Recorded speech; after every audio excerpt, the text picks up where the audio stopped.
All right, this is Unit 1, Notes 3. Let's start off by putting our first and last name at the top if we haven't yet done so, and then today's date, October 25th, 2019. We're going to go ahead and start off with our I will be able to statement.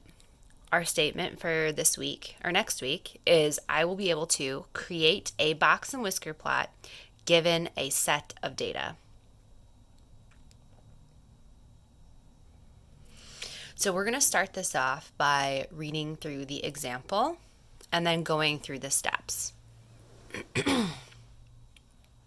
So the example says, the data set below shows the ages when several Rauner graduates started their first job. Create a box and whisker graph to show the spread of data. So the first thing I want to start off by doing is talking about what the word frequency means. The frequency means the number of times a number shows up in the set of data. So that's the first thing that we're going to write. The number of times the age, and we're talking about the age of first jobs, is viewed in the data set. So again, frequency is the number of times the age is viewed in the data set. So I'm thinking about the very first set of data. This means that one Rauner graduate started their first job at 13. If I'm thinking about another one, this one would mean that two Rauner graduates started their first job at 18. So the first thing we're going to start by doing is finding the median, the middle number of the data set. So go ahead and fill in the middle. And we're going to start off by writing our data set. So the first number is going to be 13. There is one person that graduated from Rauner that started their first job at 18 from this data set. The second one would be there is one person that was 14, so I'm only going to list 14 once. And then when we get to the third row, we see that 4 people were 15 when they started their first job at Rauner, or started their first job. So I'm listing 15 4 times. Then I'm going to list 17 4 times. There were 4 Rauner graduates that started their first job at 17. And then I'm going to list 18 twice, 19 once, and 21 2 times. Now, I'm finding the median, okay? So what I'm going to do is I'm going to write out just a little line underneath each number just so that I don't cross them out completely. So I'm going to underline 13 and 21. Then I'm going to do 2 or 3 on each side. I'll do 3 on each side. And I'm just trying to find the median right now. I'm crossing off one number from each side, and I end up, my median is 17. So next to where it says median, and then we're going to talk about this stands for quartile 2, we're going to write the number 17. We know that our median or our quartile 2 is 17. Now, we're going to go ahead and we're going to find the median of the first half. So what I'm going to ask that you do, oops, I circled the wrong 17 here. What I'm going to have you do is I'm going to have you put brackets around the first half of data. So I'm going to put brackets around the first half of data, just like this. And I'm going to rewrite those numbers just below. So I'm rewriting 13, 14, 15 4 times. And then the last number, 17. I know that last number got kind of messed up.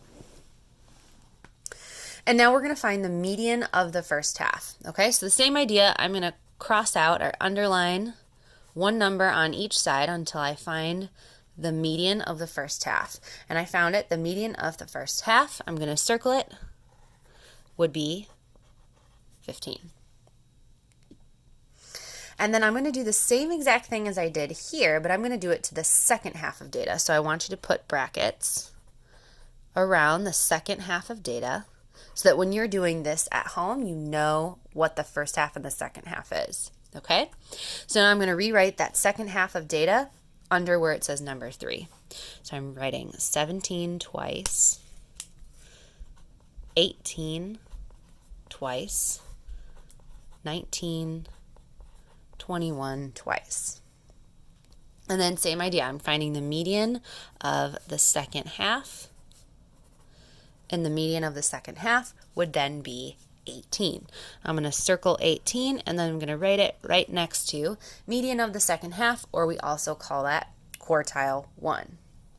Now, the very last piece of data we have to have is the easiest piece of data to find, and it is the minimum and the maximum. The minimum is the smallest number, and the maximum would be the largest number. So I know that the minimum is 13, and the maximum would be 21. Now, last thing that we're going to do is we're going to graph all 5 data points with our box and whiskers, and then we're going to label kind of where some data lies within the box and whisker plot. So now I'm going to go over to the number line that we have. Okay, and the first piece of data I'm going to plot is exactly the first piece of data we found, which was the median or quartile 2, and I'm going to draw a line at the number 17, just above. I'm going to do the same thing, but I'm going to label these. So I'm going to label this median and Q2. I'm going to do the same thing for the median of the first half, quartile 1, and the median of the second half, quartile 3. So the median of the first half we found was 15, so I'm going to go to 15. I'm going to draw a line just above 15. I'm going to label it Q1. And then I'm going to do the same thing for the median of the second half, which was 18, and I'm labeling that Q3. And then I'm going to label the maximum and the minimum. So the minimum was 13, so I'm going to plot a point at 13.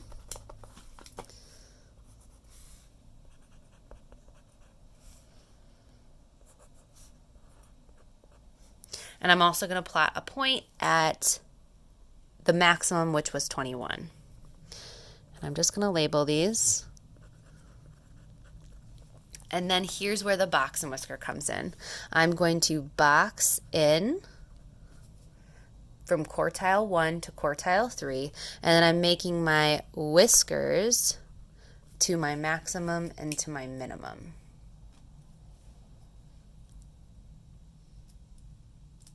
Now, the last thing that we're going to do is we're going to label where 25% of the data is, and it says etc. So I'm going to do this in a different color. So I'm going to write that 25% of our data lies between the minimum and the max, the minimum and quartile 1. Another 25% lies between quartile 1 and the median. And then we're going to have to squeeze this in here because, yes, 25% of the data lies between the median and quartile 3. And then last one, between quartile 3 and the maximum, we've got 25% of our data.